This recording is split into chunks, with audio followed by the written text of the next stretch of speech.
Semi automatic washing machine. આમાં નથી ટ્રાઇમર કે નથી કાંઈ, ઓનલી ફોર પીસીબી. જેમ ફૂલી ઓટોમેટિક આવે એવી જ રીતનું સેમી ઓટોમેટિક મશીન. બંધ ચાલુ program, water level, inlet start, સ્પિનનું અલગથી આવે, એનું પણ સ્ટાર્ટિંગ આવે છે. આ કેલ્વિનેટર બ્રાન્ડનું બહુ જૂનું 8.5 કિલોનું સેમી ઓટોમેટિક મશીન. વોશમાં વોશ ચાલુ થશે, સ્પિન કરો તો સ્પિન ચાલુ થાય.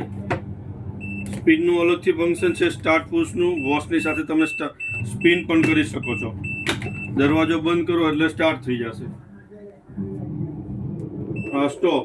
પાણી લેવું છે તો વોટર લેવલ અલગથી આપેલું છે, તો એને વોટર લેવલ માટેનું આપેલું છે. જ્યારે જેટલું પાણી જોઈએ એટલું લઈ લેવાનું, પછી ઓટોમેટિક બંધ કરી દેવાનું. એટલે પાણી ઉપરથી નાખવાની કે નરવલી કરવાની જરૂર નથી. જેવી રીતે ફૂલી ઓટોમેટિક મશીન છે એવી જ રીતનું આ સેમી ઓટોમેટિક મશીન. આ કેલ્વિનેટર બ્રાન્ડનું semi automatic washing machine. Start.